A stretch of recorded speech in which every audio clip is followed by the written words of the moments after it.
برادران اسلام السلام علیکم۔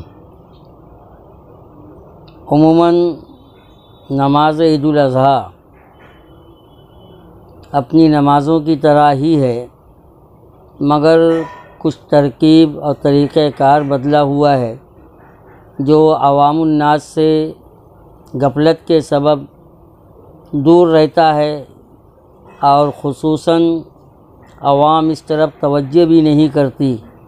اس لیے ضروری معلوم ہوتا ہے کہ ہماری یہ نماز بھی صحیح انداز سے، صحیح ترکیب سے اور صحیح طریقہ کار کے ساتھ میں ہو، تاکہ نماز خراب ہونے سے بچ جائے اور مکمل نماز کی ادائیگی ہو جائے۔ اس لیے مناسب معلوم ہوتا ہے کہ عوام الناس کے سامنے، امت مسلمہ کے سامنے نماز عید الاضحیٰ کی صحیح ترکیب رکھ دی جائے، تاکہ ہم اسی انداز کو سامنے رکھ کر اپنی نماز کو ادا کر کے اللہ کے حضور میں اپنی مقبولیت کا اور اپنی رفعت کا ایک سبب بن سکیں۔ اس لیے متوجہ کرتے ہوئے میں نماز عید الاضحیٰ کی ترکیب عوام الناس کے سامنے پیش کر رہا ہوں۔ امید ہے کہ تمام مسلمان پوری توجہ سے سن کر اپنی اس نماز کو، جو سال میں ایک مرتبہ آتی ہے، اس کو صحیح طور پر ادا کرنے کی کوشش کریں گے، اور اپنی نماز کو شریعت کے اصول پر ادا کرنے کی پوری کوشش کریں گے۔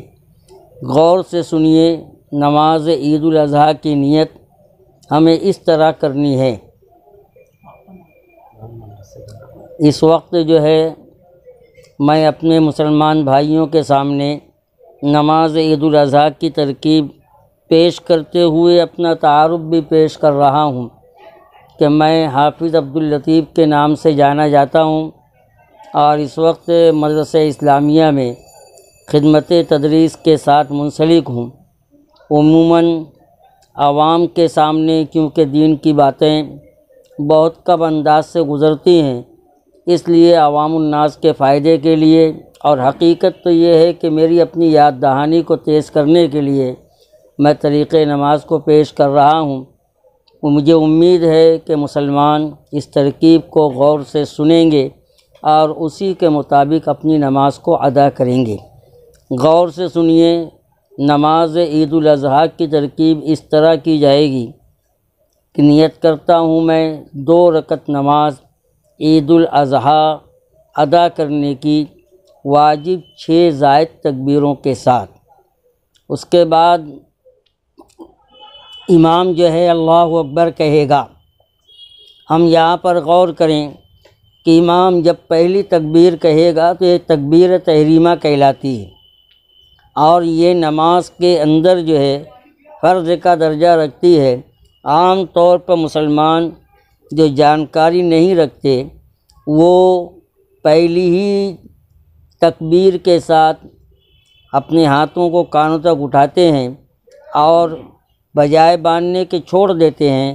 اس بنیاد پر آپ اس کو غور سے سنیے کہ ہم پہلی تکبیر میں ہاتھوں کو کانوں تک اٹھا کر باندھ لیں گے، اور باندھنے کے بعد ہم ثنا پڑھیں گے، اور ثنا پڑھنے کے بعد اب امام جو ہے تکبیرات کو کہنا شروع کرے گا، تو ہر تکبیر میں ہم اپنے ہاتھوں کو کانوں تک اٹھا کے چھوڑیں گے، مگر تیسری تکبیر میں چھوڑنے کے بجائے ہم ہاتھوں کو باندھ لیں گے۔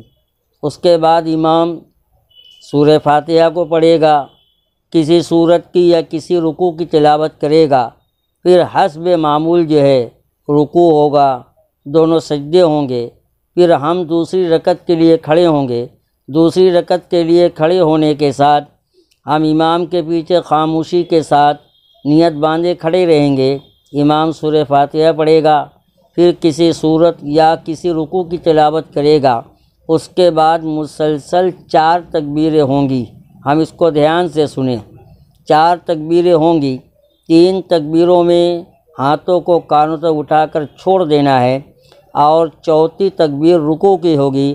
چوتھی تکبیر میں ہم اپنے آپ کو رکوع میں شامل کریں، اور اس کے بعد رکوع سے اٹھنے کے بعد 2 سجدے ہوں گے، پھر بقیہ اور نمازوں کی طرح قاعدہ ہوگا، اور اسی کے ساتھ ساتھ ہی نماز کے بعد دعا ہوگی، مگر ایک بات کا دھیان رکھیں کہ دعا ہو جانے کے بعد عموماً عوام جو ہے نکل جانے کی کوشش کرتے ہیں اور اپنی نماز پڑھنے کی جگہ سے اٹھ جانے کی کوشش کرتے ہیں۔ یہ سراسر غلط ہے۔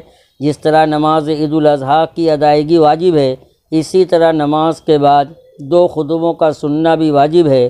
ہم اس کو بھی اطمینان سے سنیں، اس کے بعد ہم گھروں کو روانہ ہوں۔ امید ہے کہ عوام الناس ان تمام باتوں کو سننے کے بعد عمل کی راہ پر گامزن ہو کر اپنی نماز کو صحیح انداز سے ادا کرنے کی کوشش کریں گے۔